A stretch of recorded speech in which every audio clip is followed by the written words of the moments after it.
Hi there, thanks for joining us on this Friday edition of Jamaica Magazine.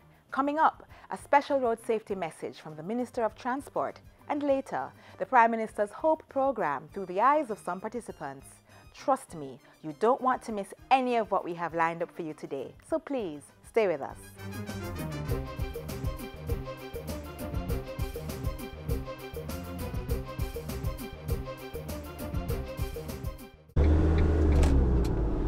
On our roads, remember, take time, be courteous, drive good, walk good.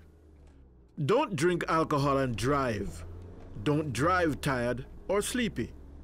Don't tailgate and don't overtake unless it is safe to do so. And always drive at a speed which will allow you time to stop quickly and safely. Let's keep it safe on our roads.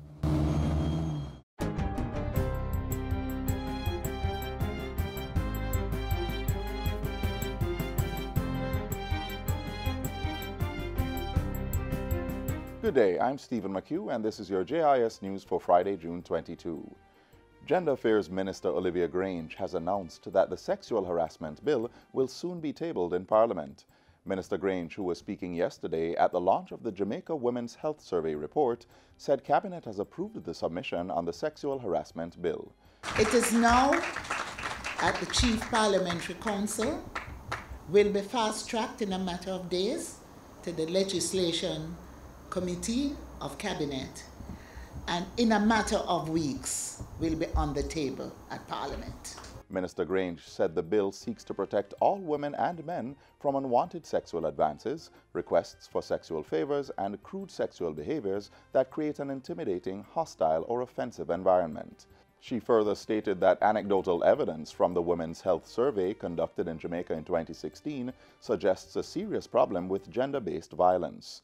1 in every 4 women in this country between the ages of 15 and 64 will experience violence by their intimate partner and or some kind of sexual violence in their lifetime. And 1 out of every 4 women will experience sexual violence by someone who is not their intimate partner. The findings, based on interviews with women across the island, showed a generational link related to acts of violence.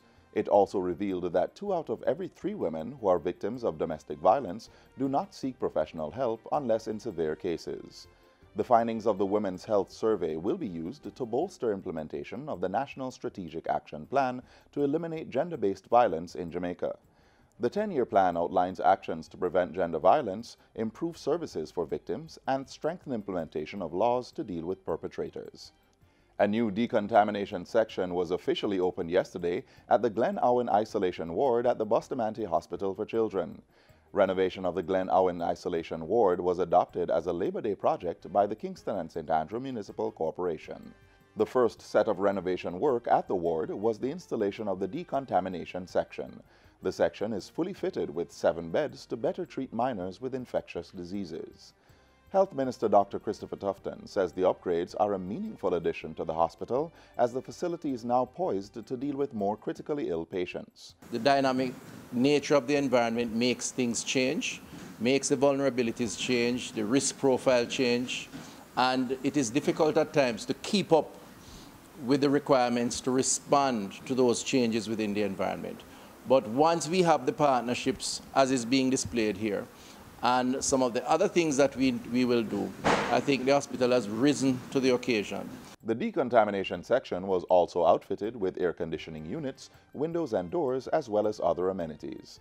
Mayor of Kingston, Delroy Williams, said the renovation cost $4 million to date, and more works are to be completed at the facility. The scope of the project is being undertaken in phases and includes installation of plumbing and electrical works, LED lights, windows and doors, among other things. The information of 15 Jamaicans identified as victims of the Windrush scandal has been submitted to the British High Commission. Foreign Affairs Minister Kamina Johnson-Smith, during a press briefing at her office on Tuesday, said the documents were submitted on June 18. That information is either in respect of the persons themselves or next of kin, depending on how it is that they make contact Most of them are in rural Jamaica, and several of them don't actually use internet or are uncomfortable with mobile phones, etc. So you may be contacting them through a neighbor or otherwise. Minister Johnson-Smith said her office was asked to contact 16 persons by the Home Office in London, one of whom was confirmed deceased. Minister Johnson-Smith said 32 Jamaicans actually came forward.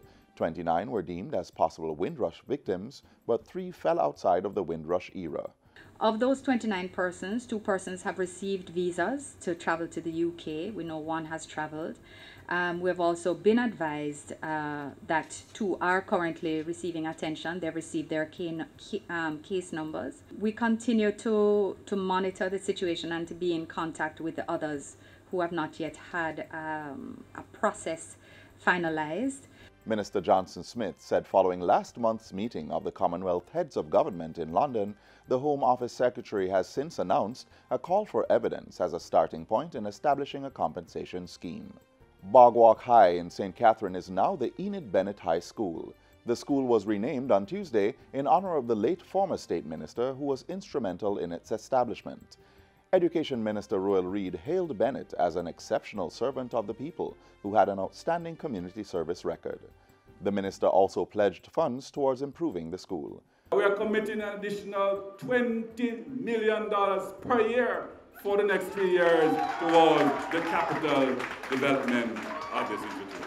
To make sure that this institution, in honor of Enid Bennett, becomes a world-class institution. Funds and land for the school's construction were secured under the New Deal in Education project in the 1970s. The project also saw the construction of Tatius Golding High and Lucky Valley Primary Schools, both in St. Catherine. Students of the Immaculate Conception High School are to benefit from a new $76 million classroom block. Ground was broken on Tuesday for 5 classrooms and 4 technology labs at the institution. The project, slated for completion in early 2019, is a partnership between the Ministry of Education and the institution's Homeschool Association.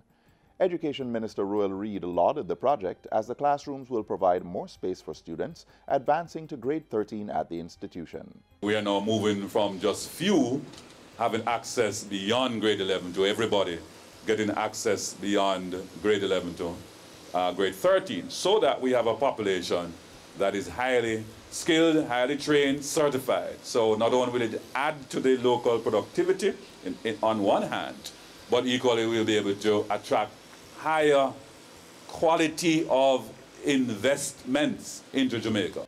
And finally, sole proprietors and companies are being encouraged to make use of the Companies Office of Jamaica's electronic business registration form when formalizing their businesses.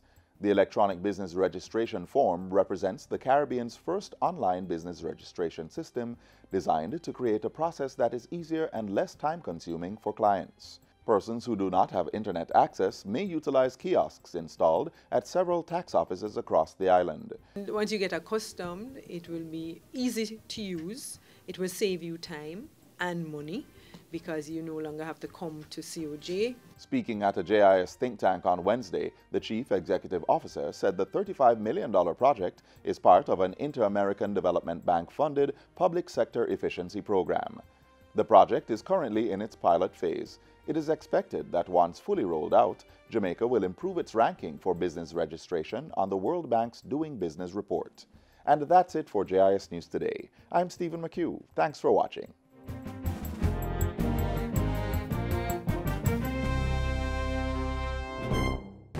Hurricanes can strike at any time. In the event of one, be prepared to act quickly.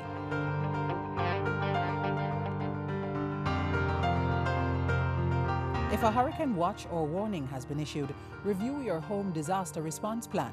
Map out likely routes to evacuate if your home is at risk, and confirm with relatives or friends you plan to stay with. Also, confirm the location of the nearest shelter. Check your emergency supplies and restock if necessary. Remember, disasters do happen, so be prepared. It's Road Safety Awareness Month, and Transport and Mining Minister Robert Montego continues his plea for Jamaicans to be safe road users. Here's his reminder to you.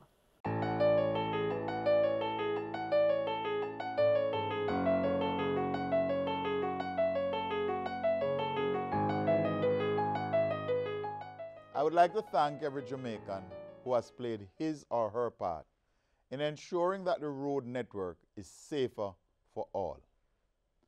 We urge you to join the road safety train now. Let us chart a new course as we seek to ensure that as a nation, we are able to achieve the milestone of having less than 300 road fatalities this year. The high fatality numbers are unacceptable, and I want every Jamaican to begin to understand the road safety message. Driving requires complete focus, so we must ensure that when we are driving, it is not under the influence of alcohol or drugs. We should not be using cell phones. My fellow Jamaicans, road safety begins with you and I. For that reason, every occupant of every motor vehicle must buckle up. Like the seatbelt, the helmet is a very important road safety item. All motorcyclists must ensure that your bike has on headlights and mirrors. These items play a very important role in ensuring your safety. We remind pedestrians to always cross at the designated points. Remember to walk in a single file. Walk facing traffic if no sidewalk is available. Do not play in the road. Do not walk and text. Wear only light or bright clothing at nights. Traffic crashes occur in milliseconds. This therefore means we must do everything to drive in a preventative manner, as traffic accidents create undue pressure on your loved ones and the nation. Remember to slow down. Your destiny is not left up to chance, but is a matter of the choices you make. We all need cash as we operate in the traffic environment. C means choices. A means avoid driving under the influence of alcohol. S stands for slow down and always wear your seatbelts. H stands for helmet. Always wear it. So let us make the right choices as we operate in the traffic environment. Leave early. Drive slower. Live longer. Let us together ensure that road deaths are below 300 this year. Be each other's road safety keeper. Let us do so that Jamaica may, under God, increase in beauty, fellowship, and prosperity.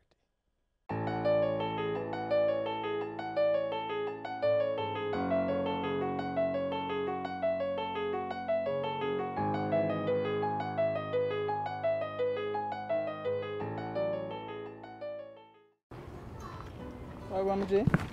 No go to general, no school, no work, no nothing. Check this out. Maybe it can help you. That's what I go. Are you between 18 and 24? Have you dropped out of school to look for work? Improve your chances by joining the National Service Corps. We will get you trained and certified and give you the start you need. This program has been designed to equip you with the core skills and support to succeed in the world of work. Grab your opportunity now. Apply for the National Service Corps program. Get trained, get certified, get ready for work. For more information, contact a Heart Trust NTA or National Youth Service Office. Are you between the ages of 18 and 24 years old? Are you looking to be meaningfully engaged this summer? Watch this feature and get some ideas. I was yearning for success so much that it brought me to the wrong route. I was actually incarcerated because of my actions. And that is where I got into sewing, because I had to do something to make up for the time and to keep myself active. So this program, I heard about it as soon as I was released in May 13th. So it was my ray of hope. This is my change. This is my way forward. So I come with all zeal and tenacity to go forward. Cressy Ray is just one of the thousands of Jamaican young people whose lives are being transformed because of their engagement in the Prime Minister's Housing Opportunity, Production and Employment Hope Program.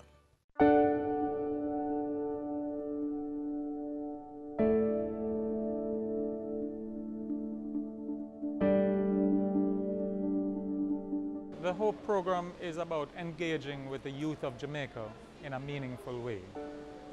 To give them, so it is mainly a training and apprenticeship program, if I can summarize that in a nutshell.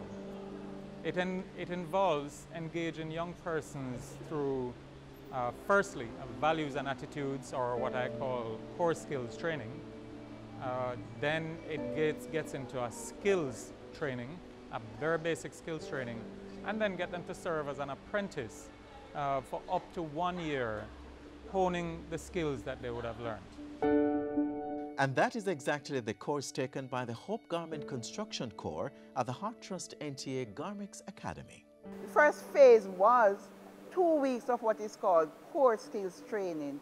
Basically life skills training, different areas where they were taught life coping skills, punctuality, how to dress for work, how to manage their emotions, things like that. I deserve the best things that life has to offer. They were taken into the machine operating training, where the 100 were placed in 4 groups of 25 with 4 instructors learning to sew. The final phase will be going into production, where they will actually start making the shirts for the other persons. And you will see from the display we have over here that they're actually making shirts now.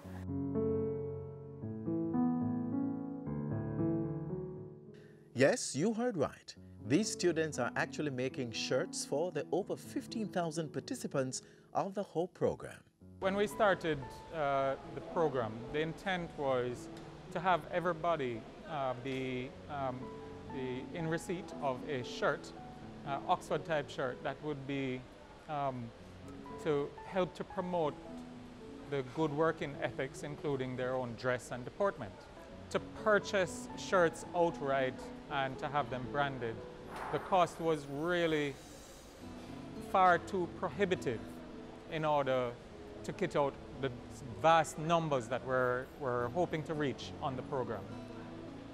Then there was a suggestion to speak to Heart Garments Academy, and I found out that they had this massive facility with over 100 machines, which were generally being underutilized at the time.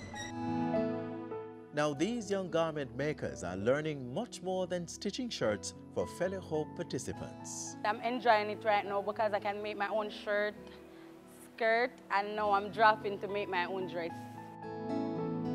It is very enlightening, astounding. I didn't know it was so meticulous to make even a simple dress. You know, we look at it as just 2 pieces of fabric, but when you get down to the nitty and gritty, it has so many different calculations, but it's something I love. Because the clothes wasn't working out for me, I tried to do jewelry making.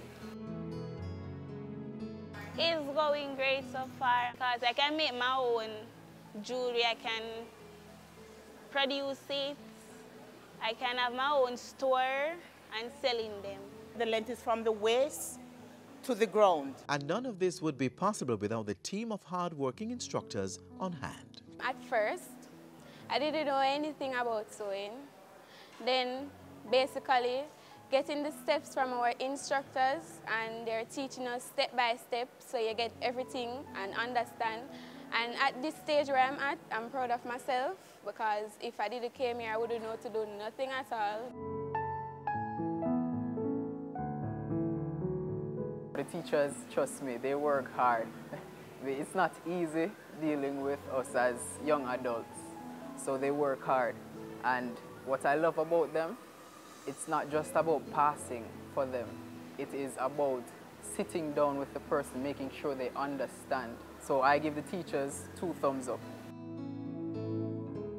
They help me a lot because I give them most of them problem, and there is not an instructor here who don't know me, because I walk around and I ask questions, how to do my shirt, and they all helped me. It don't make no sense to stay home and sit down and I look for somebody to get something when you can come out, learn a skill, and can do something for yourself. It doesn't matter what background you're from or where you're from. Just come with an open mind and willing to learn. And once you're willing, you'll go a long way because there's hope for you. For more information on the Garment Construction Corps or the HOPE program, call or visit a National Youth Service or Heart Trust NTA office. Toll free 1-888-432-7868 or email info@heart-nta.org.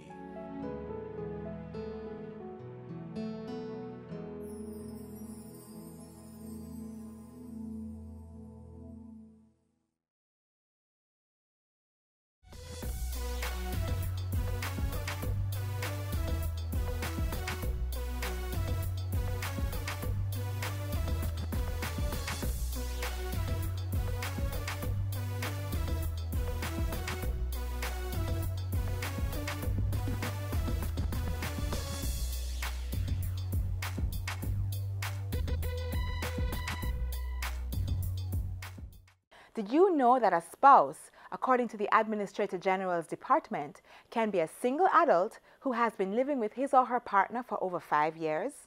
Yes, spouses don't have to be legally married. Watch this.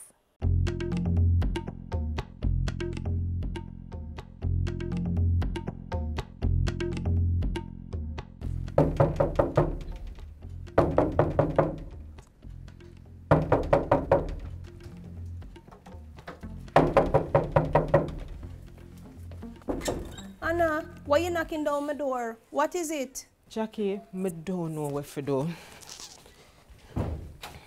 From Jason dead, I have nothing to give to the children, and I don't know where to turn. So why you didn't go down to the Administrator General's department, the place I told you about the other day? Lord Jackie, me know you try to help me, you know, but remember say me and Jason never did married, you know. What do you mean by that, Anna? The law say if a single man and a single woman live together as husband and wife for 5 years and more immediately before death, then he or she is considered a spouse. Really? That mean me can't get something then? Cause boy, it rough, you know. Yes, man, just go down there, tell them about the case, that Jason died, leaving no will, house and children under 18 years. Go down there and see what them can do for you. A true you're talking, Jackie. Where you say the place there again? Down a waterfront, man. 12 Ocean Boulevard. Go down there, talk to them and see if them can help you. Okay, I'm going down there right now.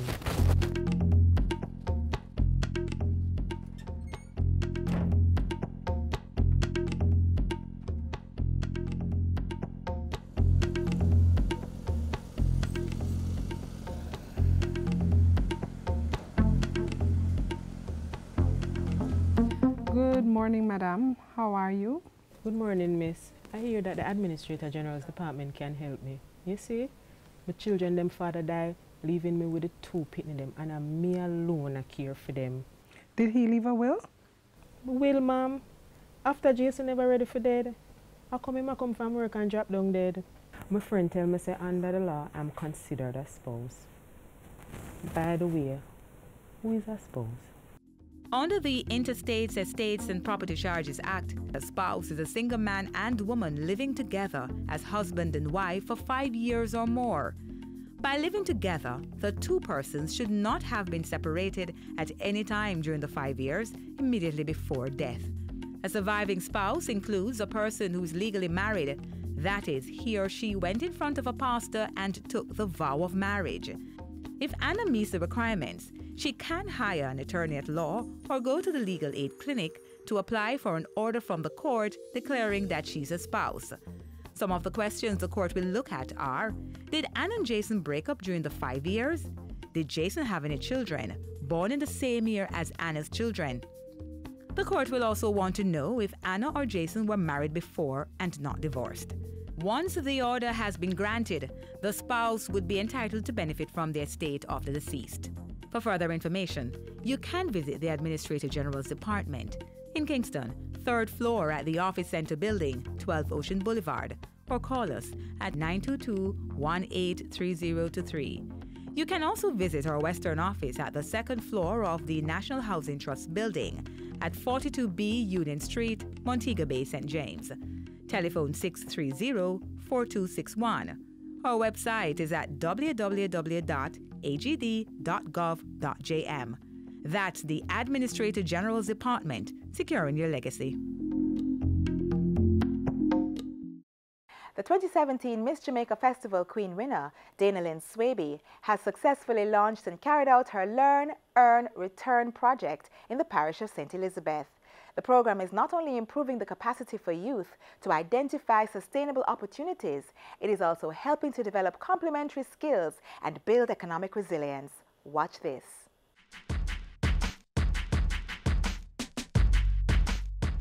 Hi, my name is Dana Lynn Swaby, Miss Jamaica Festival Queen 2017, and my national project Learn, Earn, Return, Entrepreneurship for Community Development contributes to Vision 2030, making Jamaica the place to do business. We seek to equip young people with entrepreneurial skills so that they can develop their business acumen, especially in the global space within which we now operate. We're empowering young people to become job creators and not just job seekers so that they can contribute to our local and national economy. For example, we have several training sessions that we conducted with young people across St. Elizabeth, Manchester and Kingston, all teaching them how to move from the business idea to the business plan and develop a business model canvas so that they have a structured idea of how they can pursue their entrepreneurial endeavors. Hear this, youth, older people, mature people, anyone who is listening right now, don't wait for extraordinary moments. Seize small opportunities and make them great. I've learned that through this experience. So if you have an idea, there's something that you want to do and you have not sought out an avenue, trust me, the time is now. Get it done. You just heard from the 2017 Jamaica Festival Queen winner, who's transforming lives in her community.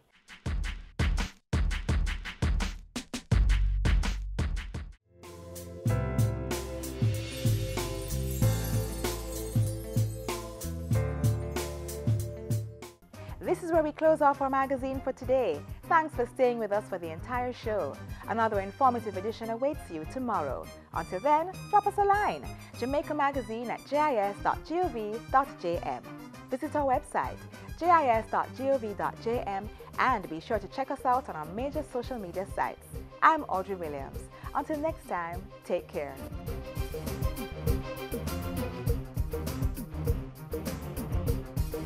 This has been a production of the Jamaica Information Service, the voice of Jamaica.